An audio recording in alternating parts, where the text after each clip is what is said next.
அதில் அது விளையாடும் போது ரொம்ப எனக்கு காமெடியாக ரசித்து அவங்க அதை பறையடிக்கும் போது ஆடிட்டு இருப்போம். அப்போ சில பேர் வந்து அவன் ஆட ஆட ஒன்றாம் நடி எப்படிம்மா, உடனே அவர் அடிச்சிருப்பார். ரெண்டாம் நடி கூட எப்படிம்மா. அப்புறம் நாங்களும் எல்லாம் ஆடிக்கிட்டே இருப்போம். இவன் பாட்ட மூணாம் நடிம்மா. அவன் மாற்றி மாற்றி அடிப்பான். ஆனால் இவன் போடுற ஸ்டெப்பு ஒரே ஸ்டெப்பாக தான் இருக்கும். ஆனால் சொல்கிறது மட்டும் ஒன்றாம் நடி போடு, ரெண்டாம் நடி போடு, மூணாம் நடி போடு அப்படின்ட்டு இருப்பான். நான் இதை ரசிச்சுக்கிட்டு இருப்பேன். இவன் என்ன தெரியும்னு சொல்லிட்டு இப்படி சொல்லிக்கிட்டு இருக்கேன். அவங்க நான் மாற்றி மாற்றி அவங்களும் அடிச்சுக்கிட்டு இருக்காங்க. ஆனால் இவன் போடுற ஸ்டெப்பு ஒரே ஸ்டெப்பாக போட்டுக்கிட்டு இருப்பான்.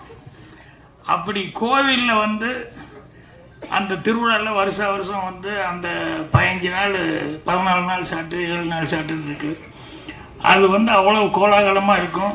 அதனால் இது சாமிக்காக அடிக்கிறது தான் அந்த பறை, அப்படித்தான் நீங்கள் நினைக்கணும். இது வந்து சாவுக்காக அடிக்கிற பறை இல்லை. அதை ஏன் சாவுன்னு சொல்கிறாங்களே ஒழிய, ஆனால் சாவுங்க போது பொதுவாக என்ன சொல்லுவோம், ஜென்ரலாக சாமிக்கிட்ட போய் சேர்ந்துட்டாரு, சாமிக்கிட்ட போகிறாருன்னு சொல்லுவான். அதனால தான் உங்களுக்கு வந்து சாவுன்னு நீங்கள் எடுத்துக்கூடாது. சாமிக்கிட்ட போகிறாரு, அதுக்காக அடிக்கிறாங்க, அடிச்சு அனுப்புகிறாங்க, வழி அனுப்புகிறாங்க. அப்படித்தான்